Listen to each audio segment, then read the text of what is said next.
2024 সালের 18 সেপ্টেম্বর ঢাকা বিশ্ববিদ্যালয়ের ক্যাম্পাসের ভিতরে ফজলুল হক হলে তোফাজ্জল হোসেন নামের একজন যুবককে নির্মমভাবে মব সন্ত্রাসের মাধ্যমে তাকে মেরে ভাত খাইয়ে তাকে হত্যা করা হয়েছিল।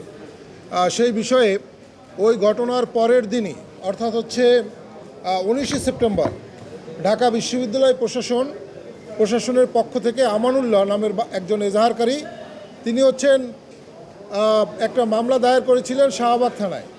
সেখানে শাহবাগ থানায় যে মামলাটা দায়ের করেছিলেন সেখানে স্পেসিফিক কোনো আসামি ছিল না, সবাই অজ্ঞাতনামা ছিল। তার পরবর্তীতে এই শাহবাগ থানার যিনি আয়ু ছিলেন তারা অভিযোগপত্র জমা দেয় 2024 সালের 30 ডিসেম্বর। সেখানে তারা টোটাল 21 জনের বিরুদ্ধে তারা অভিযোগপত্র জমা দেয় টোটাল।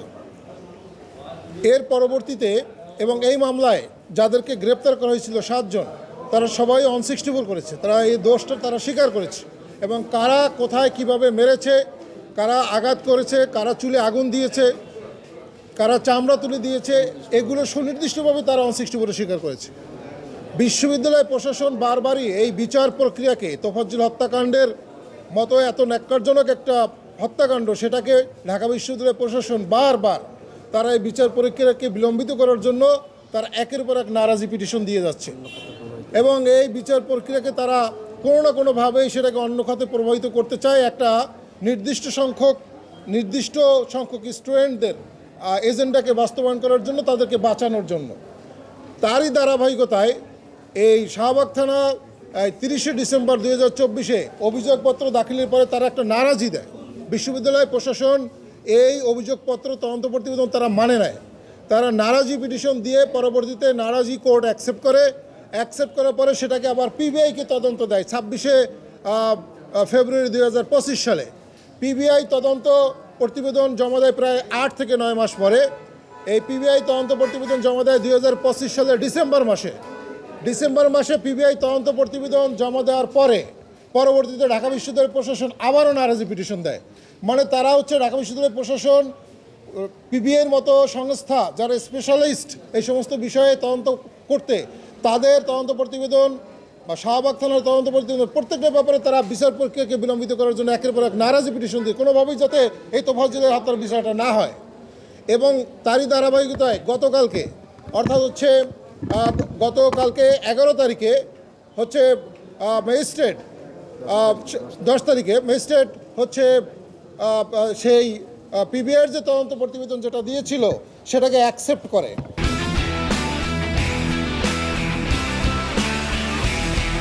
অর্থাৎ প্রথমে যে শাহবাগ থানা যে তদন্ত প্রতিবেদন দিয়েছিল সেটা দিয়েছিল 21 জনকে অভিযুক্ত করে এবং পিবিআই দেখেছে যেখানে আরও কিছু মানুষের সম্পৃক্ততা আছে, তারা আরও 7 জন বাড়িয়ে 28 জনকে অভিযুক্ত করে তারা একটা তদন্ত প্রতিবেদন দিয়েছে। এবং গতকালকেও ঢাকা বিশ্ববিদ্যালয় প্রশাসন ন্যাকেডলি তারা এই নারাজি পিটিশন দিয়েছিল এবং এটাকে বিলম্বিত করার জন্য তাদের চেষ্টার কোনো ত্রুটি নেই। তারপরে ম্যাজিস্ট্রেট সেই আমাদের অভিযোগপত্রকে গ্রহণ করে এবং 22 জন যারা পলাতক, যারা এই মামলার যারা আসামি সুনির্দিষ্টভাবে একদম স্পেসিফিক ভিডিওতে সবাই আপনারা দেখেছেন কারা স্পেসিফিক মেরেছে। পুলিশও তদন্ত প্রতিবেদন পিবিআই তদন্ত প্রতিবেদন বলেছে, কিন্তু পুলিশ এখনও সেই আসামিদেরকে এখনও ধরতেছে না এবং সেই আসামিরাই কিন্তু আবার এই তদন্ত প্রক্রিয়াকে বিলম্বিত করার প্রভাব বিস্তারে তারা একের পর এক চেষ্টা করে যাচ্ছে। 22 জন আসামি তারা বাংলাদেশেই আছে এবং তাদের নামে ওয়ারেন্ট অফ অ্যারেস্ট ইস্যু হয়েছে, কোর্ট ওয়ারেন্ট দিয়েছে গতকালকে, কিন্তু প্রশাসন নীরব ভূমিকা পালন করতেছে এই হত্যাকাণ্ডের ব্যাপারে। ঢাকা বিশ্ববিদ্যালয় প্রশাসনের সাথে এই রাষ্ট্রযন্ত্র তারা একভাবে কাজ করে এই আসামিদেরকে বাঁচানোর জন্য। এই ওয়ারেন্ট অফ অ্যারেস্ট হওয়ার পরেও তাদের কোনো উদ্যোগ নাই, প্লাস আগে থাকতেই তাদের এই আসামি ধরার ক্ষেত্রে তাদের কোনো ধরনের কোনো উদ্যোগ আমরা দেখতে পাই না। তো আমরা তোফাজ্জল হত্যাকাণ্ডের ন্যায় বিচারের জন্য আমাদের এখন যেটা যে প্রথম যে রিপোর্টটা হয়েছিল সেটা ছিল 21 জন আসামি, এখন যে রিপোর্টটা হয়েছে সেটা 28 জন আসামি। অলরেডি তারা 2 জন আসামি, যারা 7 জন আসামি যারা জেলে ছিল, 2 জন আসামি তারা জামিন পেয়েছে, 2 জন আসামি জামিন পেয়েছে, বাকি সবাই এই জেলে আছে 1.5 বছরের প্রায় 2.5 বছর ধরে।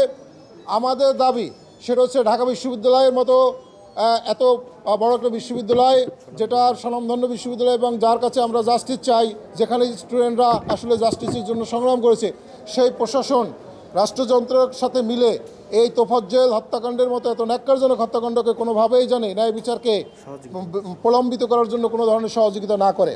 এবং আমরা প্রশাসনের কাছে দাবি জানাই, মিডিয়ার মাধ্যমে স্বরাষ্ট্রমন্ত্রীর দৃষ্টি আকর্ষণ করতে চাই, যেহেতু এখানে এই তোফাজ্জল হত্যাকাণ্ডের এত কিছু তারা চেষ্টার পরেও যেহেতু court warrant of arrest issue করেছে, তো তাদেরকে যাতে খুব দ্রুতই এই আইনের আওতা নিয়ে তাদেরকে গ্রেপ্তার করে হয়, কারণ এখানে সব কিছু স্পেসিফিক একদম সব কিছুই আছে।